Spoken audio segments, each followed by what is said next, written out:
Dans ce tutoriel consacré à Express7, je vais vous montrer que nous pouvons désormais appliquer des ombres portées sur des blocs. Alors ici j'ai un bloc image que je vais sélectionner avec la flèche noire. Et dans la barre des propriétés, ici, par défaut nous sommes sur l'option classique. On va complètement à droite et ici vous avez l'option ombre portée. Nous cochons la case appliquer l'ombre portée et nous voyons que ici nous avons l'ombre portée qui s'applique sur mon bloc photo. Alors il y a différentes propriétés, je ne vais pas forcément vous les montrer toutes, mais déjà ce qui est intéressant c'est que, je vais monter les propriétés un petit peu plus haut, vous pouvez appliquer des couleurs différentes pour votre ombre portée. On va laisser en noir, on verra mieux. Que vous pouvez évidemment changer ici la teinte de la couleur qui est appliquée, changer l'opacité ici de l'ombre portée.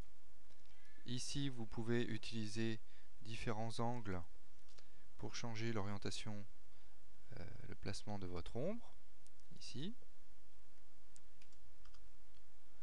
Voilà. Ici vous avez le décalage. Alors je vais mettre 10 mm comme ça on voit mieux ce qui se passe. Donc le décalage par rapport au bloc. Ici. Ici on peut même incliner l'ombre. Si je mets 20 degrés, vous voyez que l'ombre s'incline. Nous pouvons aussi changer l'échelle de l'ombre, donc faire une ombre plus grande ou plus petite. Alors 50% elle passe sous le bloc ici, je pourrais augmenter le décalage.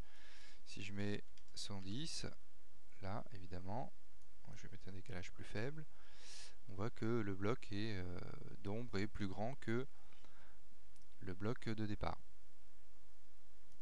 Et ici, vous avez l'intensité du flouté de l'ombre.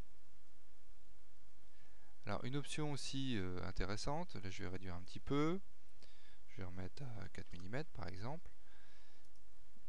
Là ici, donc j'ai placé mon bloc en premier plan, donc j'ai un habillage par défaut qui a 0 point, donc le texte vient se coller ici au bloc photo, mais le texte passe par-dessus l'ombre. Si j'active maintenant ici habiller l'ombre portée, eh bien l'habillage va s'appliquer sur l'ombre et le texte évidemment va s'arrêter avant l'ombre portée. Voilà donc une option d'habillage qui est intéressante. Alors on peut aussi appliquer une ombre portée sur un bloc de texte, et si le bloc est transparent, vous avez une ombre qui s'applique sur les objets qui sont à l'intérieur du bloc. Voilà. Donc là j'ai une ombre sur chaque caractère. Si je place maintenant une couleur en fond de bloc, ici, donc quand le bloc est rempli avec de la matière, l'ombre portée s'applique sur le bloc. Voilà pour ce qui est des principales propriétés de l'ombre portée. Merci.